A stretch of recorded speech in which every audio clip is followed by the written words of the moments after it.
En Alemania ya son 135 los fallecidos por las inundaciones que han afectado el oeste del país, en donde se espera la distribución de ayudas. Los Países Bajos, Luxemburgo y Bélgica también resultaron afectados. Este último país fue visitado por la presidenta de la Comisión Europea, Ursula von der Leyen. Un primer caso de positivo de COVID-19 fue registrado en la Villa Olímpica de Tokio 2020. Se trata de un residente y no de un deportista competidor, según confirmaron los organizadores del evento, que afirmaron que esto no impedirá el inicio de las justas deportivas el próximo 23 de julio.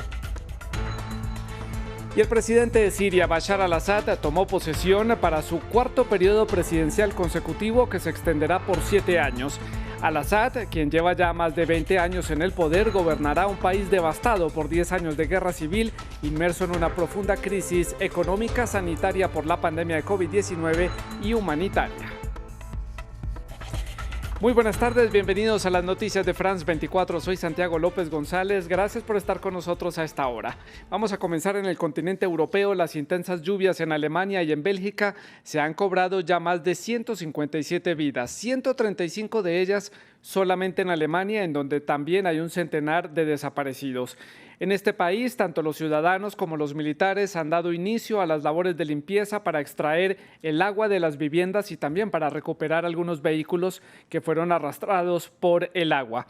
En Bélgica, el primer ministro de ese país, Alexandre De Croo, visitó las zonas afectadas en compañía de la presidenta de la Comisión Europea, Ursula von der Leyen. De otra parte, en el Reino de los Países Bajos se esperan desbordamientos de varios diques en las próximas horas en el sur del país. Natalia Plaza nos cuenta más. Rescatistas con lanchas y buzos que barren autopistas inundadas en búsqueda de víctimas y desaparecidos. A medida que cesan las intensas lluvias en Alemania, los equipos de rescate intensifican sus labores más que nunca. Ciudades y viviendas del oeste del país continúan inundadas en el peor desastre natural en medio siglo. El presidente alemán, Frank-Walter Steinmeier, reiteró su apoyo a los más afectados. Las regiones y el gobierno federal dejaron en claro desde muy temprano que aquellos que han perdido tanto, que han tenido tantas pérdidas, les proporcionaremos ayuda. Hasta el momento, Alemania reporta más de 130 muertos y cientos de desaparecidos. En distintos sectores, los propios vecinos se han unido a las labores de limpieza. En otras, el ejército utiliza tanques para extraer agua de viviendas y vehículos. En la vecina Bélgica son más de 20 los fallecidos. El primer ministro del país, Alexandre De Croo, junto a la presidenta de la Comisión Europea, Ursula von der Leyen, visitó la ciudad de Rochefort, asolada por las inundaciones. He visto esto en la televisión, pero ver la angustia humana de verdad es conmovedor. Y esta angustia humana no la vemos de la misma manera en la televisión. Vemos mucha solidaridad, pero sigue siendo necesaria mucha ayuda. Entre tanto, los servicios de emergencia de Países Bajos permanecen en alerta máxima. Los ríos desbordados temen fuertes inundaciones en toda la provincia sureña de Limburgo. Ya es el caso de algunas urbes como la ciudad de Venlo. Las calles de París, la capital francesa, fueron tomadas por cerca de 1.500 manifestantes que rechazan el decreto de la vacunación obligatoria y también las restricciones que conllevaría no inocularse contra el COVID-19. Dicha medida, por el momento, solo involucra al personal de salud para que pueda trabajar. Los manifestantes también rechazan la extensión del certificado sanitario en actividades de la vida cotidiana, como por ejemplo acceder a los espacios públicos. El gobierno francés indicó que ha tenido que tomar esta decisión ante el repunte de casos de contagio de COVID-19 en el país, que ha llegado a registrar hasta 11.000 casos positivos en solo espacios de 24 horas, la mayoría de ellos ante el avance de la variante Delta. Y a partir de mañana domingo, precisamente Francia exigirá a los viajeros no vacunados que lleguen de España, el Reino Unido, Portugal, los Países Bajos, Grecia y Chipre un test de coronavirus de un máximo de 24 horas. La medida es, según el gobierno de ese país, se debe a los aumentos de los casos de COVID-19 a nivel mundial, pero particularmente en Francia, debido al avance de la variante Delta.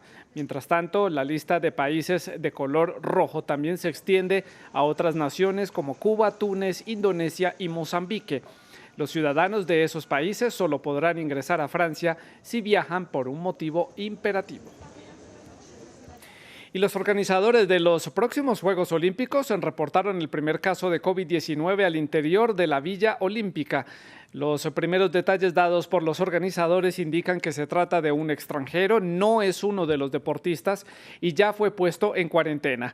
El Comité Olímpico aseguró que este caso positivo no pone en riesgo a los demás deportistas y tampoco pone en riesgo el inicio de estas justas deportivas el próximo 23 de julio. Valentina Torres Sánchez nos cuenta más en el siguiente informe.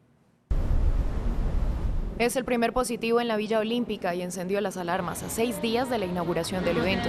Se trata de un integrante de una de las delegaciones extranjeras que dio positivo el viernes. Hemos tomado medidas para asegurar la seguridad en la Villa Olímpica. Con la situación actual, que surjan casos positivos es en sí mismo algo que debemos asumir. Como tal, tomaremos las medidas adecuadas para que los atletas que residen allí puedan sentirse seguros. Por seguridad no se informó su nombre ni su nacionalidad. Los organizadores solo señalaron que no es un atleta y agregaron que están recopilando información sobre los contactos cercanos que pudo tener. Pese a que la Villa Olímpica, ubicada en una de las islas artificiales de la Bahía de Tokio, albergará a unos 11.000 deportistas e integrantes de delegaciones, el presidente del Comité Olímpico Internacional aseguró que este primer positivo no supone riesgo para los deportistas. Asimismo, pidió al pueblo japonés que acoja a los atletas ante las constantes protestas para cancelar el evento.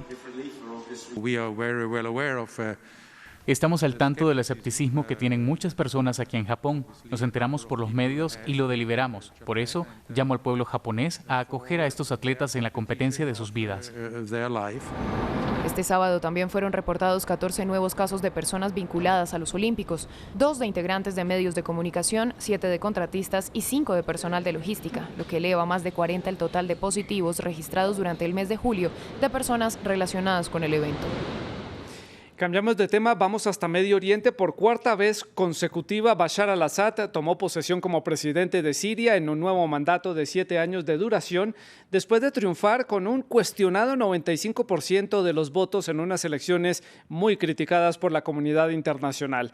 Bashar al-Assad continuará gobernando un país devastado por 10 años de guerra civil y en una profunda crisis económica sanitaria también debido a la pandemia del COVID-19 y también en una crisis humanitaria debido a la falta de alimentos y al desplazamiento de los ciudadanos. 21 años han pasado desde que Bashar al-Assad fue proclamado presidente por primera vez. Este sábado y por cuarta ocasión prestó juramento para iniciar un nuevo mandato. Juro en nombre de Dios que vamos a respetar la Constitución siria, las leyes de este país y su estructura republicana.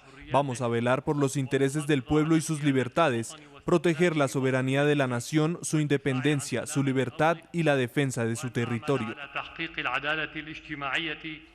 Sin embargo, su cuarta investidura se presenta en un contexto donde el país sigue sumido por los estragos de la guerra. Más del 80% de la población vive en la pobreza y según el Programa Mundial de Alimentos, 12.4 millones de personas luchan por abastecerse de comida cada día. La investidura se dio después de las elecciones del 26 de mayo, deslegitimadas por varios países como Estados Unidos, Francia y Gran Bretaña, en las que recibió 95.1% de los votos. Además de la crisis social, en este nuevo periodo el Ejecutivo tendrá que retomar el control de territorios bajo el mandato de grupos armados.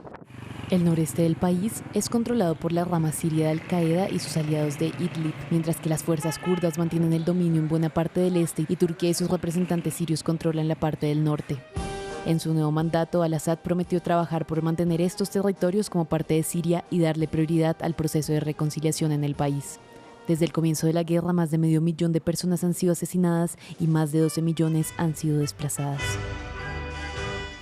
Y en otros temas, políticos de Afganistán se reunieron nuevamente con representantes del grupo talibán en la ciudad de Doha, la capital de Qatar, en un nuevo intento de impulsar esa mesa de negociaciones iniciadas ya el año pasado y que no ha tenido resultados. Ha redundado incluso en una mayor presencia del territorio por parte de los insurgentes del talibán ante la retirada de las tropas internacionales. La Agencia de la ONU para los Refugiados estima que unos 3.5 millones de ciudadanos afganos han sido desplazados internos o han tenido que abandonar el país para buscar refugio en otras naciones. Con esto llegamos al final de las noticias aquí en France 24. Recuerde que puede encontrar más información en france24.com, en las redes sociales y también en la app. Puede seguir con nuestra programación. Buenas tardes.